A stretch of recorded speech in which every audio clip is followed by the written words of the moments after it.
Hello, welcome to Cafe Alicia.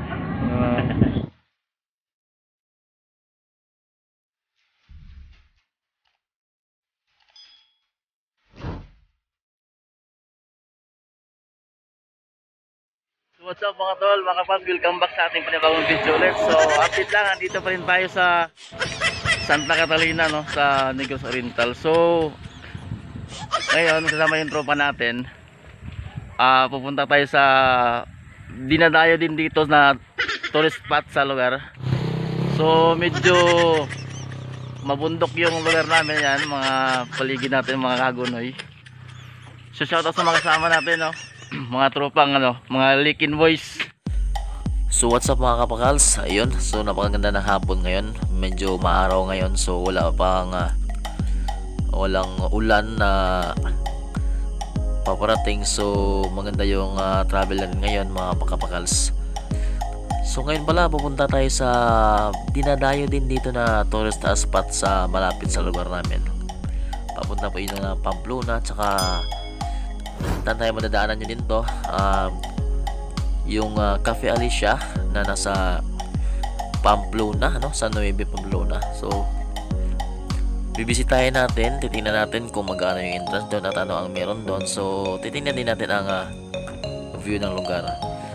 So I'm sure mag-enjoy kayo mga kapakal sa view natin makikita ngayon. So okay naman, ang daan ngayon medyo wala siyang fog. Medyo maingat ka lang tayo dito kasi makurbada yung daan. So ingat-ingat lang sa pagmamaneho. Ayun. Kunting info lang pala mga kapakals. Ang Cafe Alicia ngayon dito sa Pamplona madadaanan nyo po ito galing kayo ng Santa Catalina papuntang Pamplona. Gamit po itong service road na dinadaanan natin. O kaya ay mahilig kayo magra-rides, dito kayo dadaan sa lugar na to, sa highway na to, madadaanan nyo lang po ang Cafe Alicia. So mas maganda kung gusto niyo ma-experience yung fog na akala mo na sa Baguio kayo, dadaanin, sadyain niyo po itong lugar ng mga 6 AM. Talaga ma-experience niyo yung fog. At kung gusto niyo naman na makikita kayo ng magandang view, so antayin nyo lang na mawala yung fog, so mga 9 or gano'n. Okay, so narating na din natin mga kapakals, nandito na tayo sa Cafe Alicia sa Pamplona. So makikita natin ang view kung ano man ang meron dito. So tara.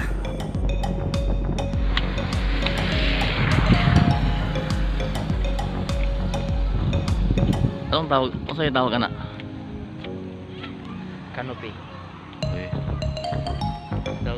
Dito pa lang guys sa meron diyang tatawid ka kayo doon. May mga baitang naman siya pero nakatali naman. Sakali gusto niyang tumalon, hindi pa rin kayo mahulog kasi nakatali. So tara, pasukin natin.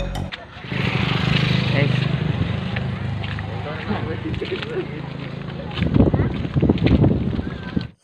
Yung entrance pala dito mga kapakals is 50 per head. So dahil meron kaming kasamang 8 years old, so kasali na siya sa 50 pesos.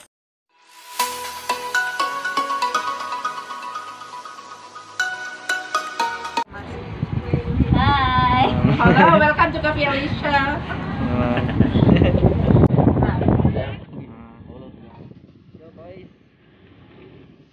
So malapad yung parking nila, no? So ito dito sa 2 wheels naman yung dito. So malapad, pwede ka din namang pumarada dun sa labas.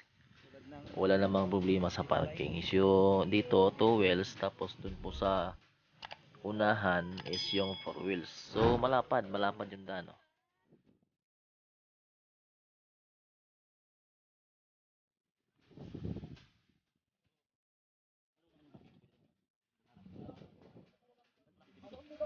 May kasama kaming bata, 8 years old, pero kasama na sa 50 pesos. May sounds pa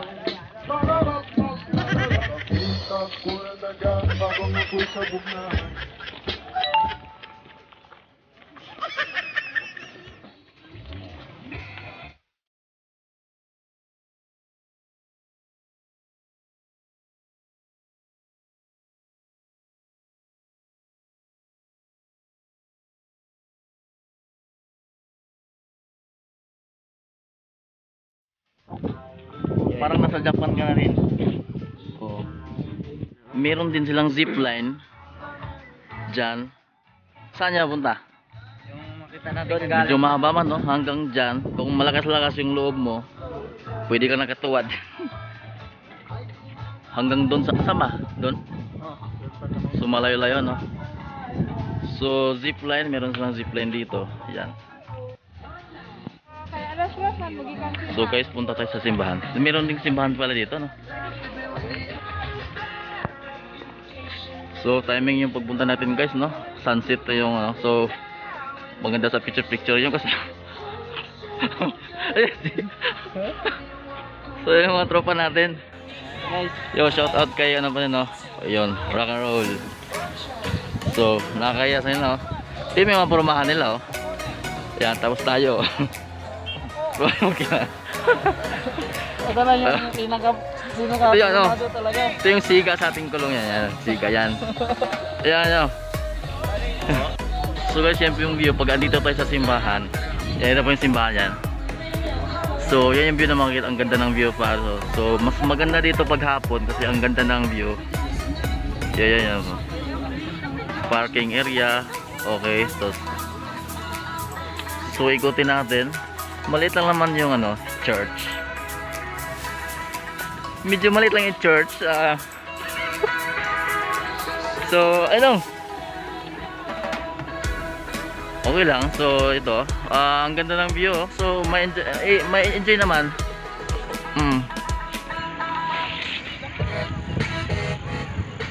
Guys, ngayon guys, punta natin yung ano, tanungin natin yung sa zipline kung magkano bayad. Parang boss, pwede mo ngutana boss? Tagpila ganing in case nga mo kan, oh? 200 sir. 200. Okay. Salamat. So,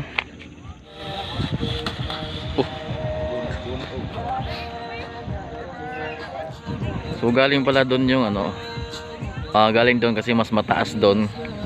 So para pagpunta dito yung babaan. Yan, so ayun. May sumakay na, abangan natin. So ayan na.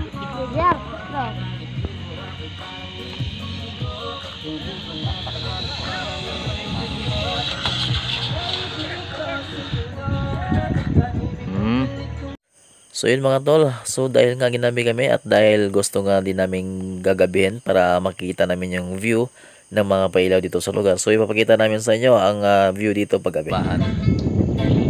So madilim na yung paligid at 6:08 in the evening. So yan yung mga dinadaanan natin. Yun yung parking area. Yan yung kapihan sa taas. Yan po yung mga ano, yan. So ganda nga dito paggabi. So yun guys, yun, pauwi na tayo, medyo gabi na rin. Okay, so yun, pauwi na tayo, gabi na. So ito yung view paggabi. Tara, medyo ano tayo, abante tayo ng konti.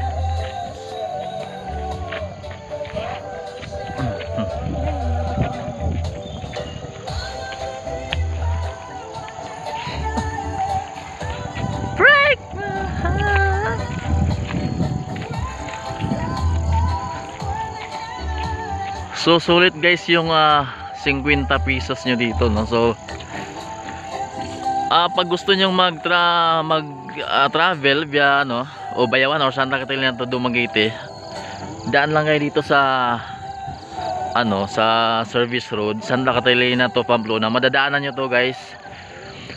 Sa umaga naman may enjoy mo yung fog kasi ma-fog dito sa umaga para kayo nasa Baguio. Pag wala naman yung fog, may enjoy mo din yung view kasi ang ganda ng view dito sa paligid sa gabi yon. Okay, so sulit guys. 1, 2, 3, 4, 5. Okay na video.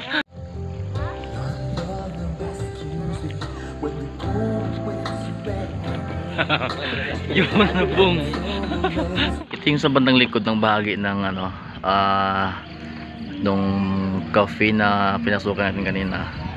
dito sa likod. So may laruan din siya ng mga bata dyan, no? Kung may mga bata yung kasama yon. Okay. Tapos ito, may bridge dito na may pailaw. Pwede daw natin ito pasukin. Tara, pasukin natin. Okay. Oh, no entry na. So hanggang dito lang tayo. Hanggang doon to siguro mga 100 meters yung haba. So sa araw, may enjoy nyo to, maraming view na makikita. So sa kaso, ngayon alas 7 na, hindi na pinapadaanan. No enter na.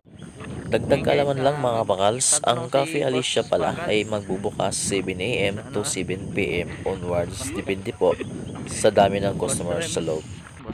So yun mga katol, yun lang. Hanggang sa susunod na lang natin na mga adventure, no, sa mga tourist spot dito sa lugar na mas malapit sa atin. So yun lang. At bago pa lang tayo magpaalam sa ating tatapusin natin yung video, pag-like at subscribe po para sa sunod ng mga video sa mga adventure natin ay ma-notify kayo sa mga next upload natin.